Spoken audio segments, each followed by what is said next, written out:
Hello, everybody, and welcome to Skycast, the new podcast from Skydive Empuriabrava.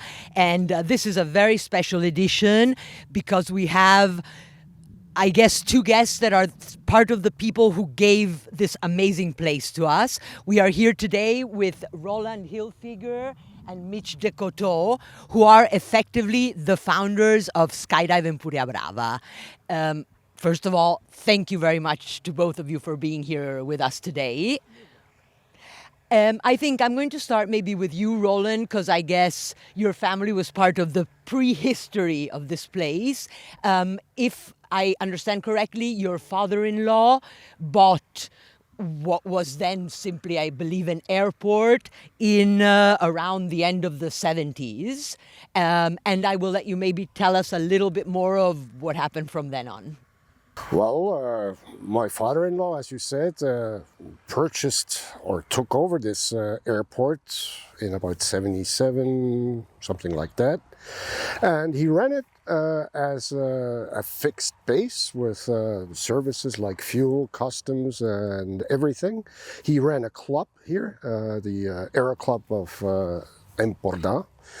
And he did this for a number of years. At one point, I think it was in the early 80s, he decided to sell it to a Brit by the name of David Bowen, who also planned to run it as a fixed base and with other services included as well, like taxi flights and sightseeing flights and all that.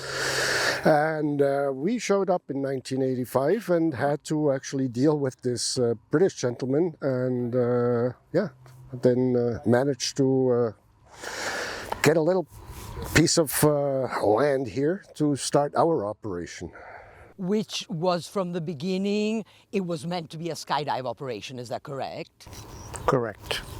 What was skydiving around Europe, I guess? How was it back then?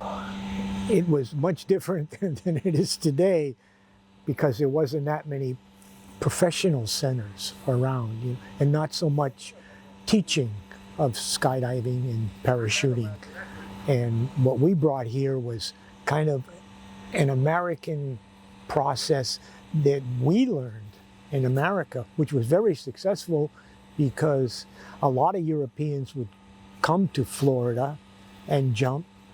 Financially, it was a better deal, and the experience that they could get there would take them 3 times longer to get that same experience throughout Europe almost, definitely in Spain, No, and here, just to specify, we're talking about the AFF course, the Accelerated Freefall course, right?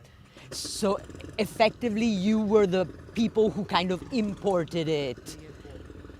And how was it in the beginning? Because I assume there weren't any instructors, there weren't any people formed. We were kind of in the beginning of the AFF in the United States when it first started. We were doing, friends of ours were doing all the trial jumps, and then we picked up on where they were. And Roland had this idea of having a school in Florida, a very famous, probably it was the largest parachute center on the East Coast in the United States, a lot of history behind it. And by having that school there, we could teach the Europeans who were coming to skydive through the AFF, And all the people we had who were working for us were all very high American, but high caliber parachute world champions that have, in the off season, they would teach. So it progressed really fast. And this made Skydive Empuriabrava, I guess, a less of a club and more of a professional center where people would come and train. Is that correct from the beginning? I mean, we never pretended to be a club. We said we're professionals. We have to gain our living with what we're doing. And we did this in the States. I mean, we ran a skydiving school, the School of Human Flight, with a clientele that was probably about 70% was European. And we already knew the business side of it. in the States, and then we transferred it to Spain, and it worked here as well. And just jumping, because behind us is Empuriabrava's Pilatus Porter, which affectionately known as Mike Zulu, which I believe was one of the first aircraft of Skydive Empuriabrava, and also one of the first larger aircraft in skydiving in Europe. So how, and I mean, now there are Twin Otters, skydiving changed a lot, but how did you guys start? How did you keep up with the planes, with the growth and the ambition of a place like Skydive Empuriabrava?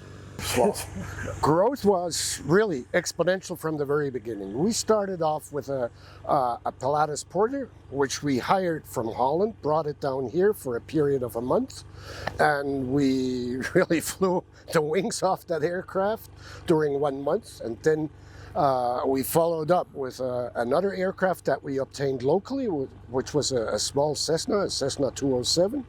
But then we had boogies. Our idea was to really duplicate what was done in the States. You had boogies, let's say, in November around Thanksgiving. That's traditional boogie was the turkey meat in Zephyr Hills.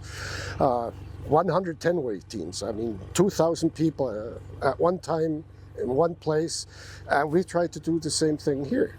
And so first Christmas boogie we did here, we managed to get 500 people down here, and we only had one single aircraft, so we needed to go line up more aircraft almost on a daily basis, and brought them in from Switzerland, and yeah.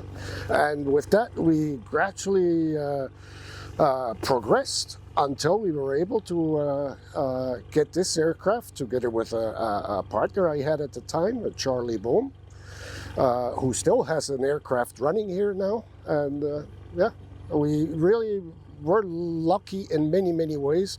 And the aircraft side was probably one of our luckiest ones. Well, and I believe also that at some point, if my research is correct, one of the largest ever world championships was held here with about 800 participants or something immense like that, right?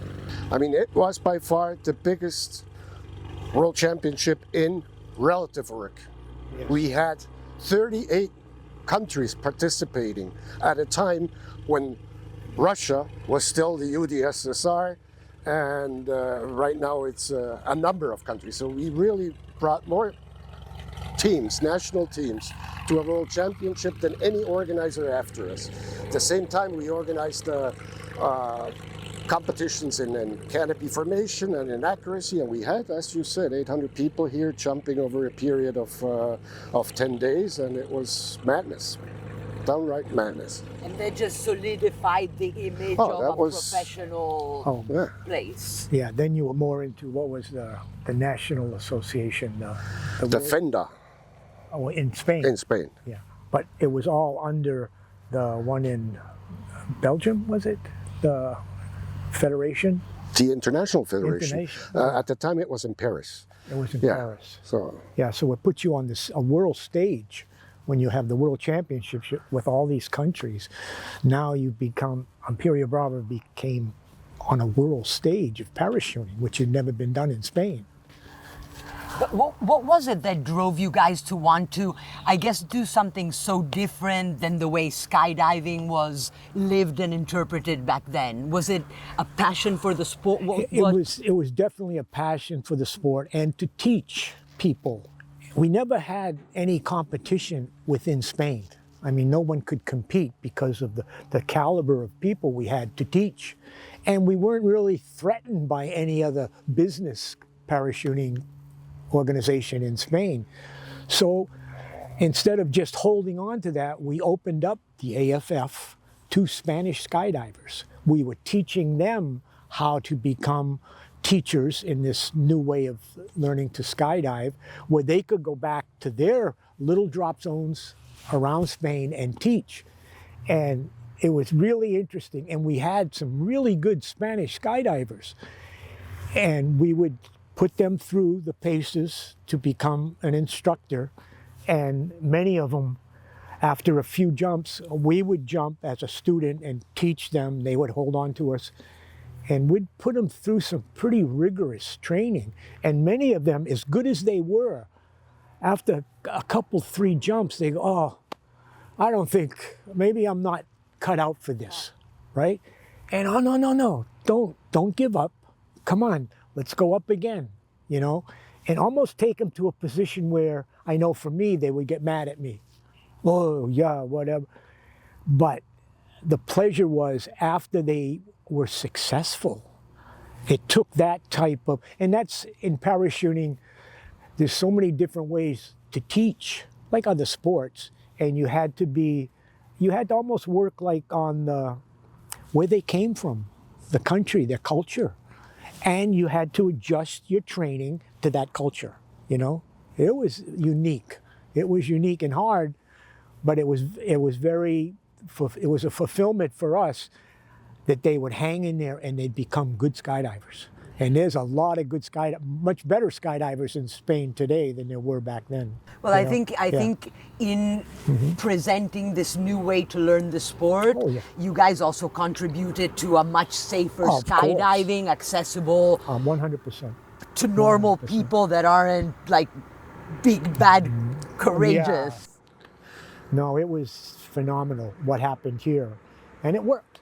You know, it actually worked. Look at it, you know, it actually And what's the sensation, since we're kind of getting close to the closing of this beautiful chat, what's the sensation coming back here and seeing something that you guys effectively built? I have goosebumps. There you go. This is the one.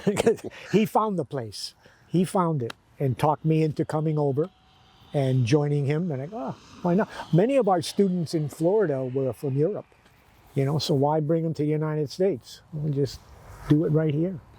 Does it feel like coming home? It is my home, so it has been ever since day one. Mitch, he stayed for a number of years, then went back, but like he comes back almost on a regular basis every time we organize one of these Jurassic parties, all right? And it's huge satisfaction to see that this keeps on going and growing and developing in the right direction. And on my end, as a skydiver and as somebody who has the privilege of calling Empuria my home drop zone, thank you, because if it weren't for you, effectively, this would not be here. No, it'd be different. It'd be different for sure. So thank you. Well, thank you for giving me my home, giving us our home. Thank you for taking the time. And thank you to all of you for following us, and stay tuned. For now, that's all for from Skydive Empuriabrava, but we'll be back very soon.